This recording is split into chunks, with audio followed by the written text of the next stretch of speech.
Hello and welcome to this tutorial on subdivision of pathology.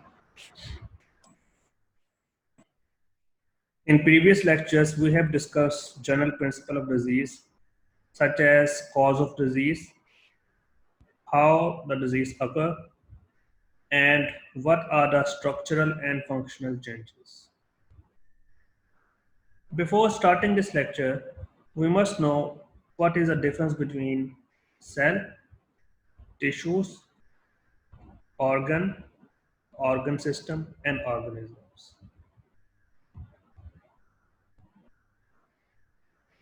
Cell is the smallest unit that carry out life activities. Tissues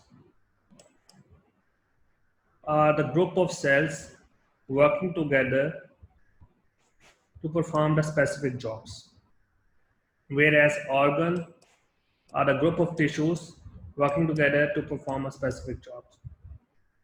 A group of organ working together to perform a specific job is known as organ system. For example, consider respiratory system as organ system, which major cells are involved. So major cells are ciliated cells, basal cells, and the goblet cells. We will discuss them later on in respiratory system in detail. The ciliated cells are found along the trachea and bronchi. Here you can see they found around the trachea and bronchi.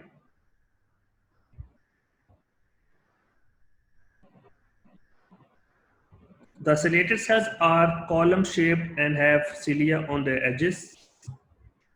Here you can see they are hair-like structures.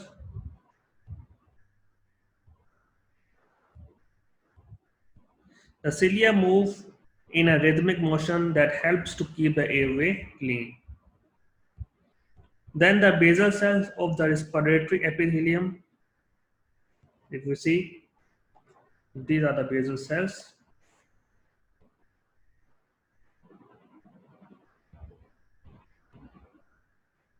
The basal cells of respiratory epithelium are small and cuboidal. So if you see, they are a cube-like structure.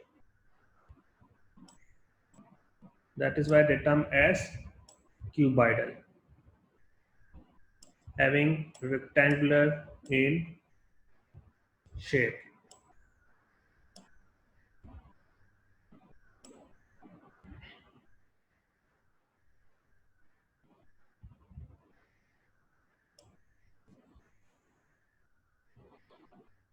Then the goblet cells of the respiratory epithelium are shaped like columnar wine goblet.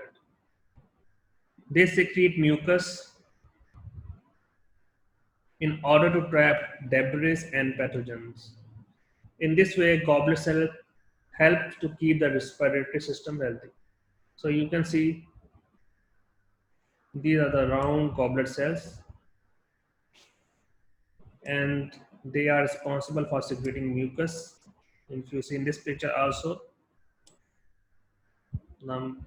this round structure they are showing is the goblet cells, and they are the part of the respiratory epithelium,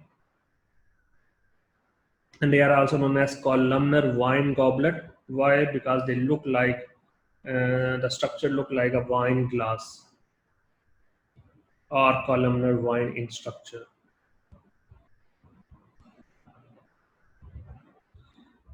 Then pseudo-stratified columnar epithelium is known as tissue, which is actually ciliated and which include mucus-secreting goblet cells.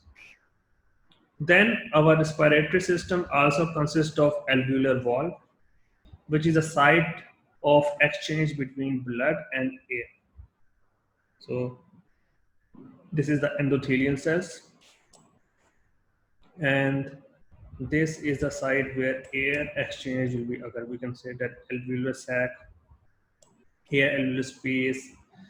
We will discuss these all in detail in respiratory system. These all different type of tissues will make up different organs such as trachea, bronchi, and lung. Finally, the respiratory system consists of all the organs involved in breathing. This include nose, pharynx, larynx, trachea, and bronchi. So they all together will make up the respiratory system. Here you can see the trachea, you can see the larynx, then we have lung alveoli. So they all made up the respiratory system.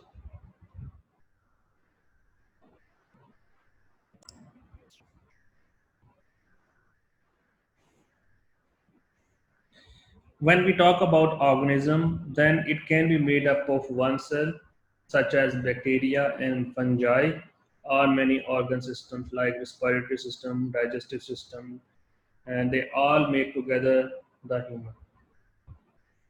Then general pathology. If we see the subdivision of human pathology, it consists of general pathology and systemic pathology.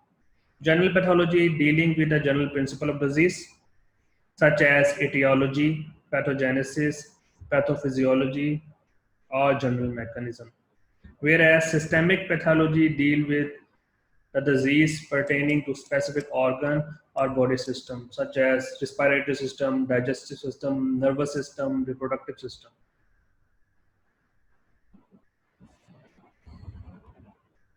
Subspeciality in pathology, it consists of morphological branches such as histopathology, cytopathology, hematology, and non-morphological branches such as clinical pathology, clinical biochemistry, microbiology, immunology, medical genetics, molecular pathology.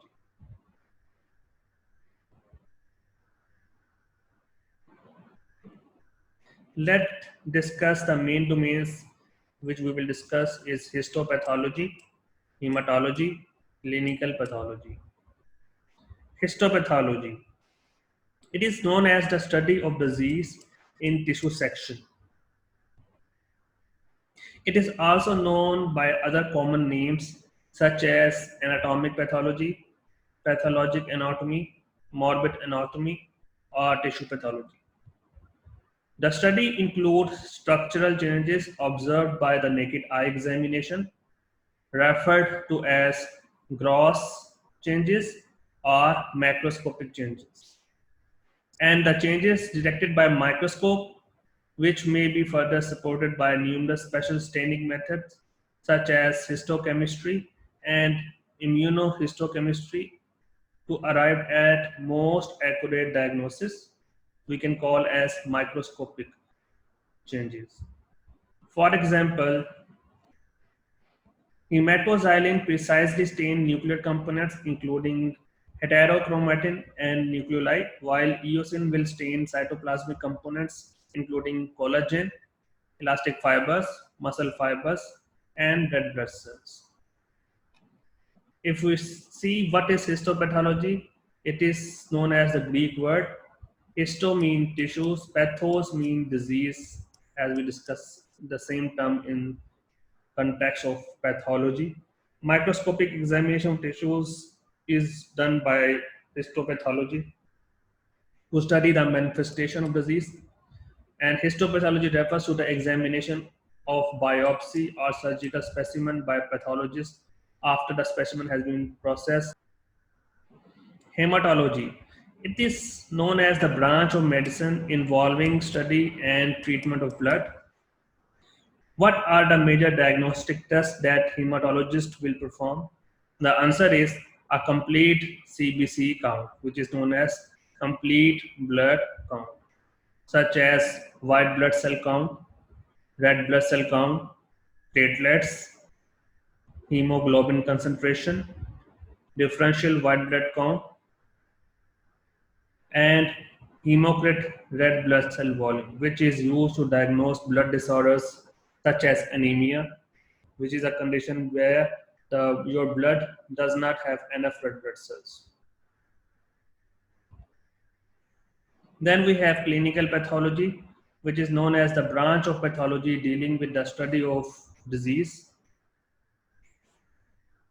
and disease process by means of chemical, microscopic, and serological examination. So, what is a disease process? In simple words, disease process is known as pathogenesis. The pathogenesis of a disease is a biological mechanism, progress of a disease, showing its morphological features or that leads to a disease state. Serology is the scientific study of the serum or other body fluids. In practice, the term usually refers to diagnostic identification of antibodies in the serum. For example, body fluids like blood, urine, saliva, tear, milk, mucus, or vaginal lubrication will be evaluated under serology. Then, the microscopic examination of urine to identify the presence of red blood cells, white blood cells, crystals, pH, or microorganisms will be also performed. For example, if there is presence of blood in the urine, we, in terms of pathology, termed as hematuria. And why hematuria occur? Maybe because kidney are not performing its function properly or under normal condition. We will discuss these all issues in pathology in detail, system by system and disease by disease. So thank you so much for today's lecture. So if you have any comment, or for example, if you need to know more of any further terminologies that has been used in the slides, you can send me email or you can ask me uh, through any medium, so that I will prepare the video of that term or any specific terminology. Thank you so much for your support and your time.